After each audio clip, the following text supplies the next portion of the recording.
Hi. Hi. That's supposed to be the easiest thing to say to someone.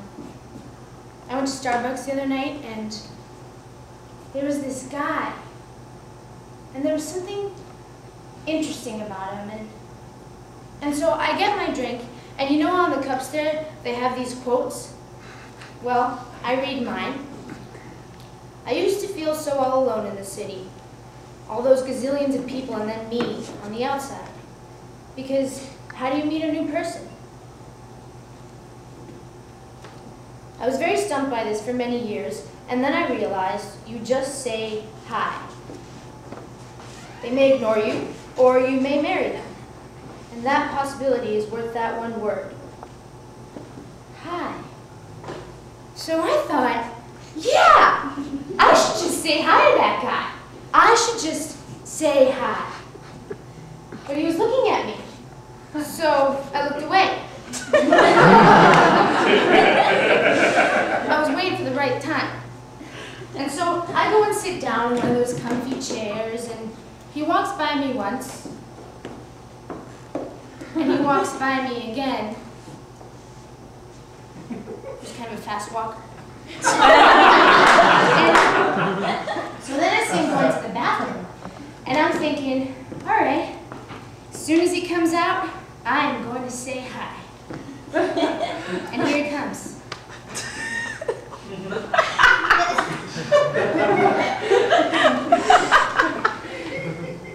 Couldn't say hi. I couldn't say hi. And so I give up, and I go back to reading my book. Then, after a while, he sits next to me in the other comfy chair. And so I'm thinking, I could still say hi. But he's studying or something, and I don't want to bother him. So I just go back to reading my book. If you open yourself to new experiences, hitting the road can happen every day of your life. Try starting up a conversation with that person you're sitting next to in the coffee shop. Try starting up a conversation with that person you're sitting next to in the coffee shop whom you normally wouldn't speak with.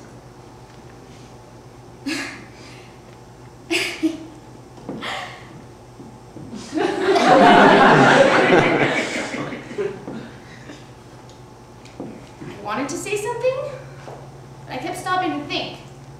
And then thinking would lead to more thinking, and then next thing I knew I was playing out every possible scenario of what could happen if I say hi. And that's when it hit me. Hi is a very scary word to say. Hi could mean 1,000 things. I mean, hi could go anywhere. There's, hi, I want validation. There's, hi, I don't trust you. There's, hi, I want to sleep with you. There's, hi, I'm just saying hi because I have to. I mean, if your hi doesn't come out quite right, people could totally misunderstand you. So I didn't say hi. I didn't say anything. It's not like it would turn out to be the man I'm going to marry. Most likely, if I had said hi, it would have led to the typical, boring, mindless conversation of, so, where are you from? And what do you do? And are you married? And then I'm just going to end up having to explain myself. Oh, I didn't even introduce myself. Hi, I'm Ellie. And that was hi for thanks for coming. My friends, they call me Obvious Man, because they say that I like to state the obvious. Obvious man. Not a man.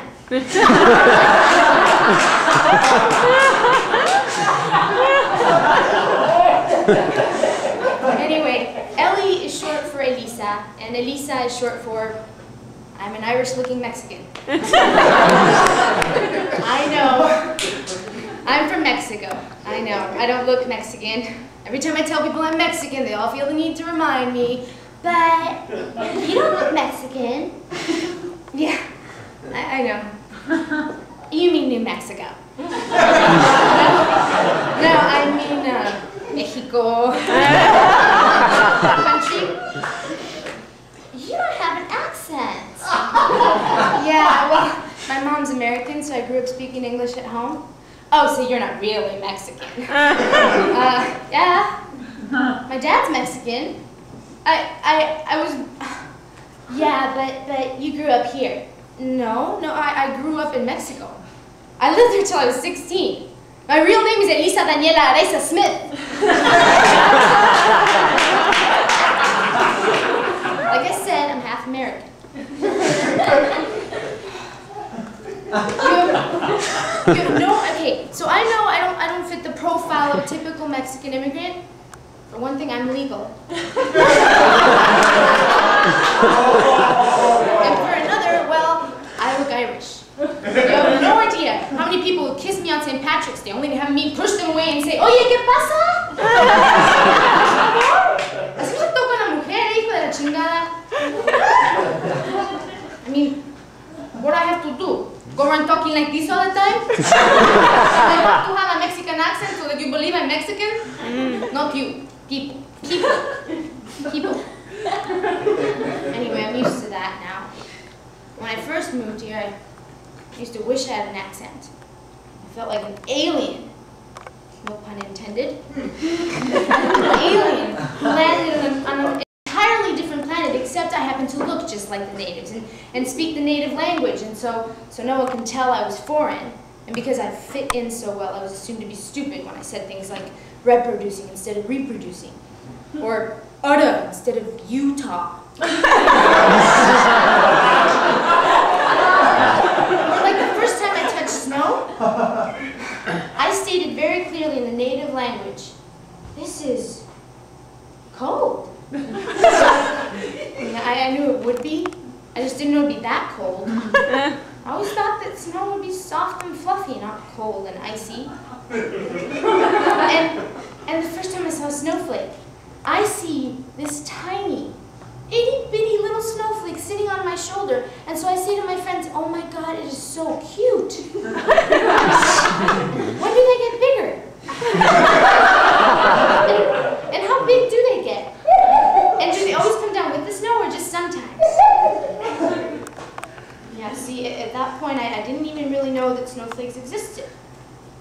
The only other time I'd seen a snowflake was in cartoons, and they always had these big snowflakes falling from the sky along with chunks of snow. Little did I know that snowflakes are snow, like raindrops are rain. You know, now that I think of it, that's pretty much the story of my life. I always expect this big, soft, and fluffy snowflake to fall from the sky. And then I always get this tiny, itty-bitty, little cold, sharp chunk of snow that melts as soon as I touch it. See, that's why I didn't say hi. He would have turned out to be a psycho murderer. Pedophile. Gay. He wasn't going to turn out to be the man of my dreams. My friends say I have very high expectations. I try not to, because I know, the greater my expectations, the greater the chances of me being let down.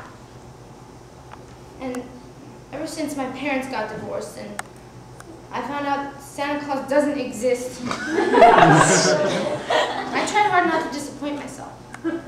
In fact, I decided a long time ago, it is better to play it safe than sorry. It is better to stay on the shore than to get sucked in by a wave. It is better not to love than to love and lose. That's probably why I'm still a virgin.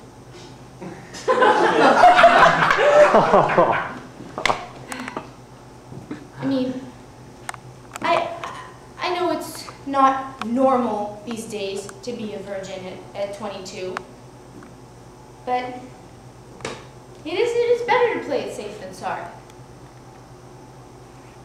Anyway, hi, I'm a 22-year-old Irish-looking Mexican virgin. What do you think?